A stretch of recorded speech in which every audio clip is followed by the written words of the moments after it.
Hey our review family, keep it high, keep it tight. My name is Jay Morris, the review guy, reviewing music for the love of music, and I'm back again to bring you another video. And in this one I'm going to be covering the new Warp Chamber record entitled Implements of Excruciation. These guys are a death metal band hailing from the US, formed in 2016, currently signed to Profound Lore Records, who they got signed to after their pretty sick debut demo back in 2018, Abdication of the Mind. Very compact little demo, but packed a gnarly, grisly sound. And this will serve as a full-on ear candy treat for people that are enjoying this resurgence of bands that are playing old school death metal. Extremely primal production, and it's just getting more and more bassy, it's just getting more and more low-tuned. The low-end frequencies on these albums nowadays are just killing my soul. I mean, last year we had a ton of records coming out from all across the world, from bands like Witch Vomit and Tomb Mold and Coffins, Mortiferum, just to name a few. And those are all records that I enjoyed quite a bit. Now obviously, when you have a movement that is continuously copying one style, it often brings up the question, is the unique flavor going to still be there? For a band that is fully being honest in not being technical and not trying to push the envelope, in taking a style that was performed in the 80s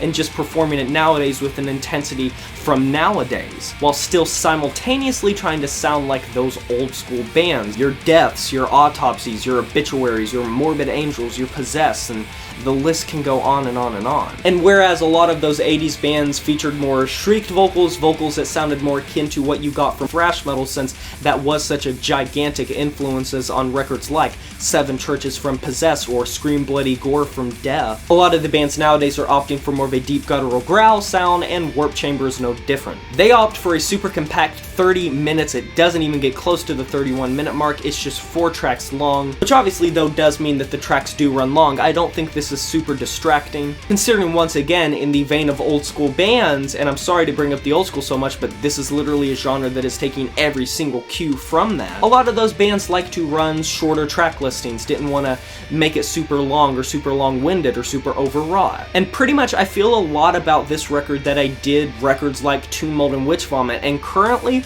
I can't say it's going to be this way forever, I don't think this style in particular is growing super tiresome for people that enjoy such a primal, unhinged sound that is just going full-on anger, full-on aggression. They don't want to play nice. It's just impactful and filthy. The production is so low. And they pack in some generally disgusting sounds, like on the latter half of the first track. The way they manipulate sound on this track is disgusting. Frankly, it's horrific. It's repulsive.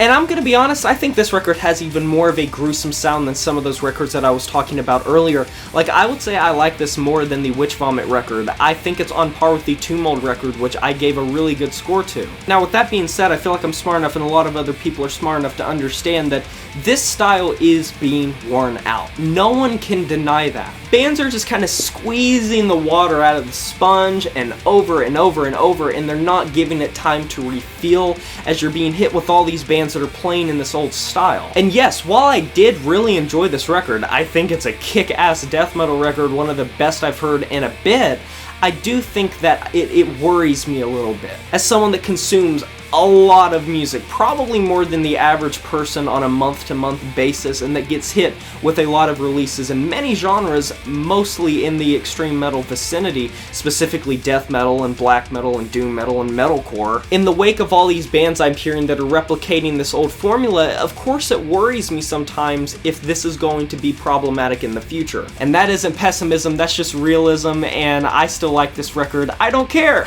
I'm not talking about the future, I'm talking about the right now. And right now this record's great. So if you just want a shocking and a morbid record that has a horrendous production style to its benefit, you're gonna enjoy this if you like this style of death metal, and I'm personally on that bandwagon, always have been.